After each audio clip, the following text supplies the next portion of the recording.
El texto del Evangelio que se nos ha proclamado,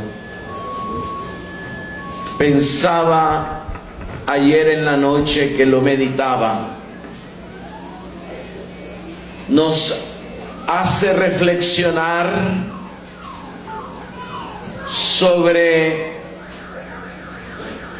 qué tipo de iglesia es la que quiere Jesucristo. Es una pregunta que podríamos distinguirla a su vez en dos. La primera, ¿qué iglesia es la que no quiere Jesucristo? La segunda, ¿qué iglesia es la que quiere Jesucristo? Por eso vamos a tratar de responderlas en este momento. ¿Qué iglesia es la que no quiere Jesucristo? Es la iglesia que quiera sentarse a la izquierda y a la derecha del poder.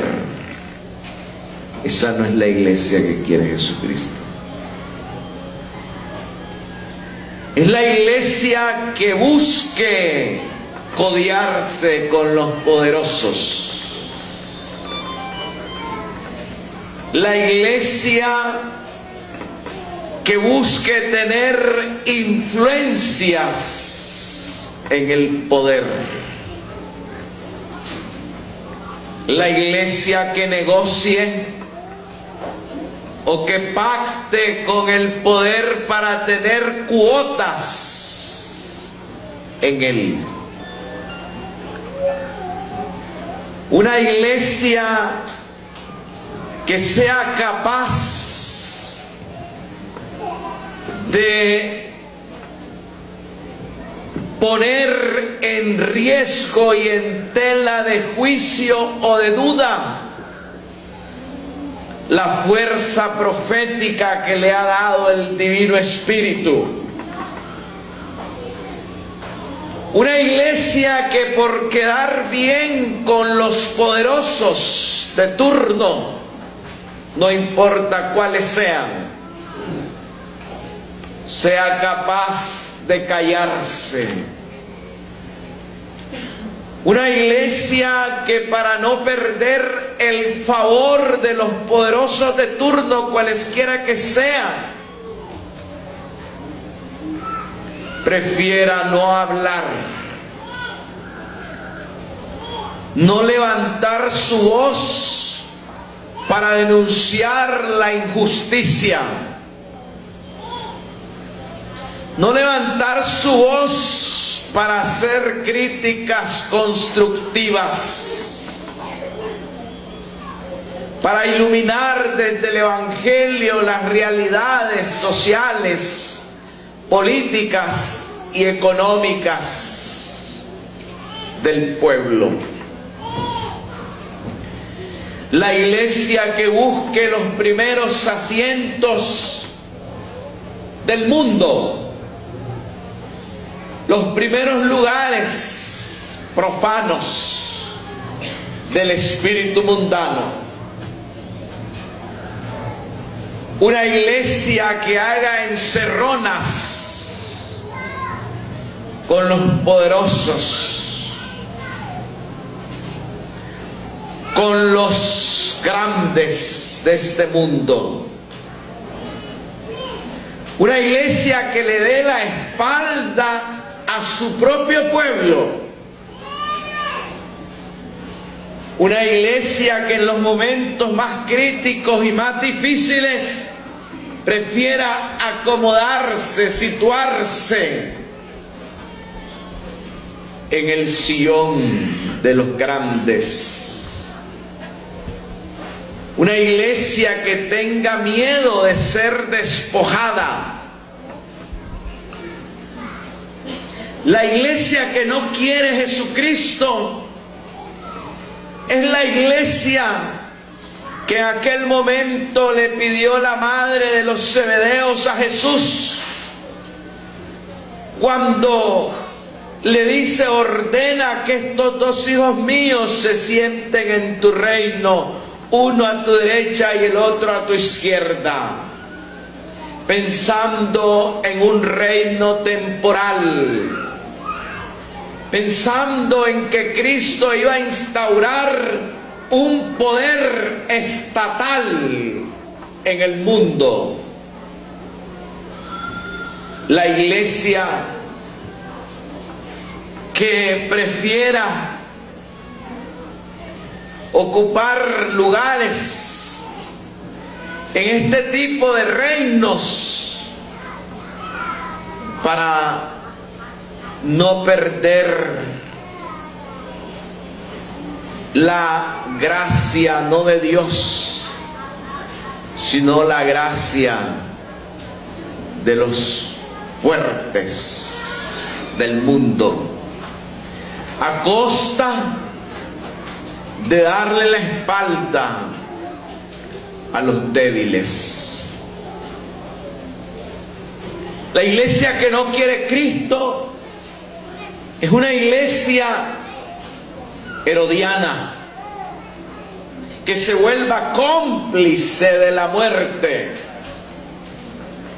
que se vuelva cómplice del crimen,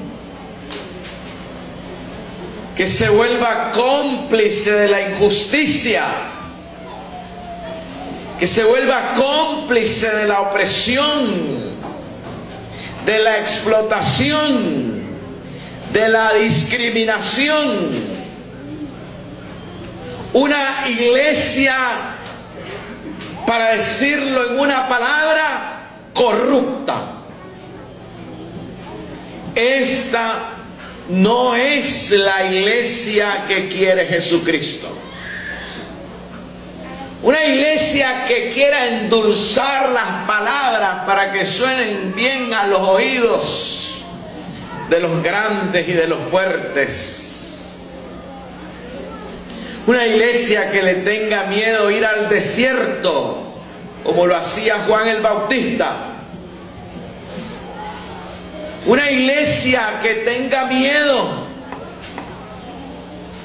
de que llegado un momento tenga que decir como Jesucristo: vayan a decirle a ese zorro que yo me voy de aquí cuando quiero. Manda a decirle el Señor al poderoso. La iglesia que tenga miedo a la fuerza profética del Evangelio.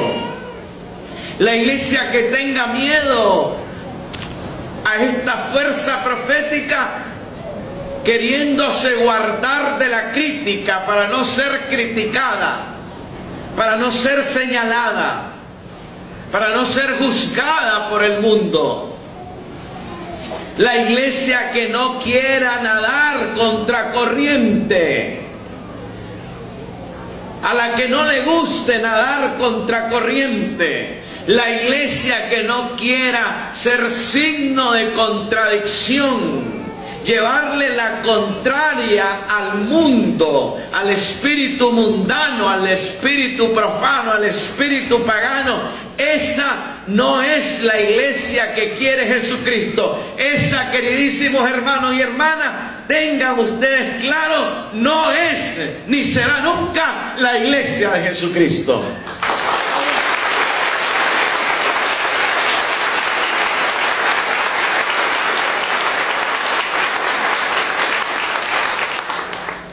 La iglesia de Jesucristo, la iglesia que quiere Cristo, es aquella que con la gracia y la fuerza del Divino Espíritu sea capaz de beber su cáliz. El Señor, dirigiéndose precisamente a los hijos del Zebedeo, les dice: mi cáliz lo beberéis, pero el puesto a mi derecha o a mi izquierda no me toca a mí concederlo, es para aquellos para quienes lo tiene reservado mi Padre. Está hablando el Señor del cáliz del martirio, del cáliz de la muerte, del cáliz del martirio de la muerte que efectivamente va a sufrir Santiago. Es la iglesia desinstalada, es la iglesia que se deja desubicar por Jesucristo. Es una iglesia que no le tiene miedo a la crisis. Yo he estado pensando y he dicho que el Papa Francisco conscientemente quiere meternos en crisis a todos nosotros. Y cada vez que habla el Papa Francisco, pienso que hace entrar a la iglesia en crisis. La crisis es un término griego que significa juicio, significa opción, significa alternativa. Una iglesia que no le tenga miedo al desierto. Una iglesia que no le tenga miedo a la renovación institucional, a la renovación estructural, a la renovación pastoral, a la renovación misionera, a la renovación evangelizadora. Recordemos que San Juan Pablo II nos decía una nueva evangelización. No nueva en su contenido, porque sigue siendo Jesucristo aquel al que anunciamos, el mismo ayer, hoy, mañana y siempre por los siglos de los siglos, pero sí nueva en su método, nueva en su ardor, nueva en su expresión. Una iglesia, dice el Papa Francisco, pobre para los pobres. Una iglesia que está con los pobres, pero no solo de palabra, sino también con la actitud, con la acción, con el actuar, con el accionar. Una iglesia que va a las periferias, no solo territoriales, geográficas, sino también y sobre todo a las existenciales, allá donde haya una persona que se sienta deprimida, oprimida, frustrada, fracasada, excluida, explotada, discriminada, incluso muchas veces podría ser por nosotros mismos. Siempre he dicho y he pensado que no existe solamente la discriminación política, no existe solamente la discriminación social, la discriminación económica, sino también existe la discriminación religiosa. No solo en el mundo político, social y económico se es discriminado cuando no se piensa igual que el poderoso de turno, cuando no se tiene el aval político, cuando no se tiene el aval del poderoso, del que manda. No solo en esos casos se es discriminado, no solo en esos casos se es excluido, no solo en esos casos se es apartado, no solo en esos casos se es expulsado, sino también muchas veces nosotros al nivel, a lo interno de la iglesia, en nuestra propia fe, en nuestra propia religión, podemos discriminar religiosamente a otros cuando nos sentimos los buenos, los justos, los agraciados, y los otros son los malos, los pecadores, los injustos y los desgraciados. Una iglesia entonces que sea capaz no solo de denunciar proféticamente las anomalías que cometen los otros, sino también de autodenunciarse en las anomalías que podemos cometer nosotros en nuestra fe, en nuestra iglesia y en nuestra religión. Esa es la iglesia de Jesucristo.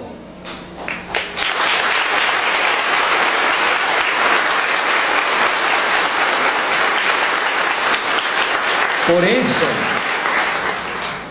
una iglesia que no le tiene miedo a la crítica constructiva. Una iglesia que si es capaz de sugerir al mundo, también es capaz de que se le sugiera a ella. Esta es una iglesia que no es triunfalista, ¿ven? La iglesia triunfalista no quiere ser criticada. La iglesia triunfalista quiere estar en el sillón del fuerte. La iglesia que no es triunfalista, que es la de Cristo, que es la que quiere Cristo, es una iglesia llana, una iglesia sencilla, una iglesia abierta, una iglesia que pide perdón cuando es necesario, una iglesia que reconoce también sus propias limitaciones, sus propias debilidades, una iglesia en donde nosotros reconocemos nuestros pecados. Diría, donde no tendríamos necesidad que otros vengan a señalarnos nuestros pecados, porque somos los primeros en reconocer nuestros pecados. Somos los primeros en ocupar los primeros lugares en el reconocimiento de nuestras fragilidades, de nuestras debilidades, de nuestras limitaciones. Una iglesia capaz de autorrenovarse con la fuerza del Divino Espíritu. Una iglesia que no tiene miedo a la renovación permanente, les decía, de sus estructuras, de sus instituciones o de su propia realidad pastoral. Una iglesia en camino, una iglesia peregrina, una iglesia pascual.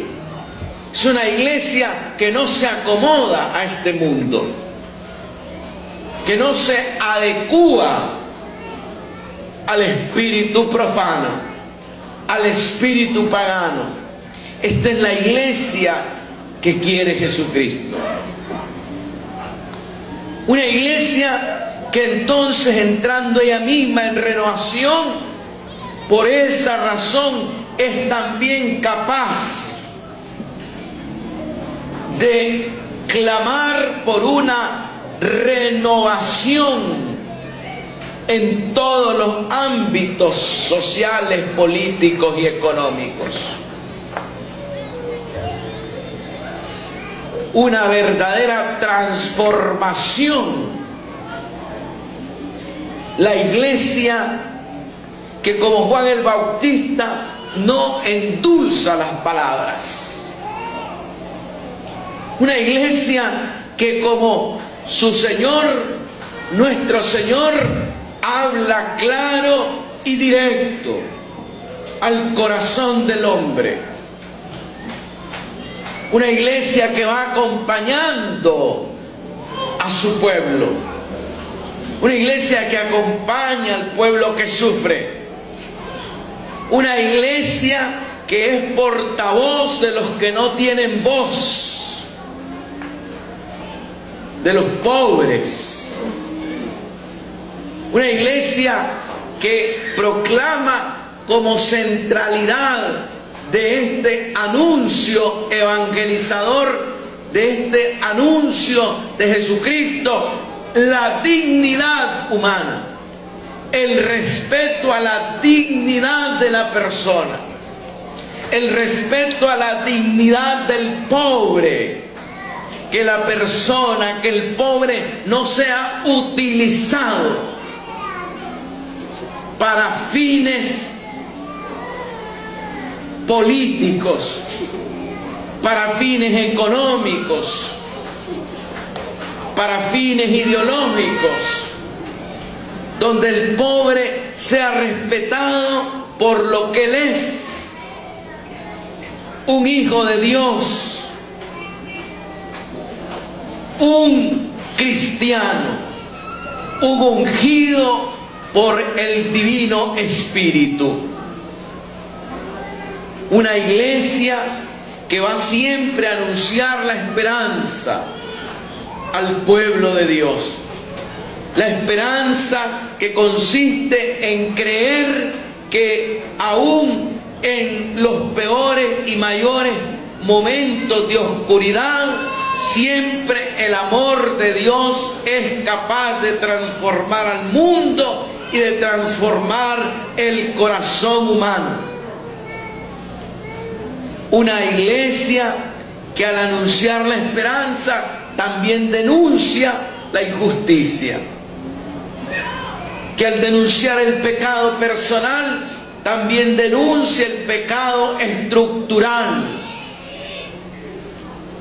La iglesia que en los momentos difíciles y críticos sabe levantar su voz para iluminar, no con luz propia, no hermanos, no con luz propia, para brillar no con luz propia, porque eso lo hacen los paganos, sino con la luz de Jesucristo. Una iglesia, queridísimos hermanos y hermanas, que entonces tenga que cargar con la cruz de ir, como afirmaba San Juan Pablo II y afirmaba el Papa Benedicto XVI, contracorriente, de ser signo de contradicción, de ser signo de contrariedad en el mundo. Esa iglesia que sale de su zona de confort, esa iglesia que ella misma sale de estar en el confort que el mundo le ofrece, una iglesia que renuncia al confort que el mundo, yo me atrevería a decir que el demonio le ofrece, es una iglesia que va a tener que cargar con la cruz de ser precisamente, efectivamente, como les decía, causa de contradicción en el mundo. Una iglesia que entonces va a ser señalada, va a ser criticada, va a ser juzgada, como Cristo, al punto que esto lo llevó a la cruz. Queridísimos hermanos y hermanas, una iglesia donde todos nos reconozcamos hijos de Dios, donde todos nos reconozcamos amados por Dios y donde todos nos reconozcamos pecadores, infieles, donde todos nos reconozcamos corruptibles. ¿Qué significa eso? Que nuestra fragilidad, como explicaba el día de ayer, nuestra fragilidad, claro que nos puede llevar a la corrupción. Por eso es que no confiamos en nuestras propias fuerzas, sino en la fuerza que nos da Jesucristo. Una iglesia que no confía en sus propias fuerzas, porque sabe que es corruptible, que por sus debilidades y fragilidades puede caer en la corrupción, y que por eso confía en la fuerza de Cristo. Por eso San Pablo afirmaba: todo lo puedo en Cristo que me fortalece. Todo lo puedo en Cristo que me fortalece. Es en Cristo en quien nosotros confiamos. Y es únicamente en Él en quien nosotros ponemos nuestra esperanza. Y es únicamente Él nuestra fuerza, nuestra roca, nuestra salvación. Es con Cristo con quien la iglesia quiere quedar bien. Es únicamente a Cristo a quien la iglesia quiere agradar. Es únicamente a Cristo a quien la iglesia quiere bendecir y glorificar. Es únicamente con Cristo con quien la iglesia quiere quedar bien, porque Cristo es su Señor, que vive y reina por los siglos de los siglos, por los siglos de los siglos.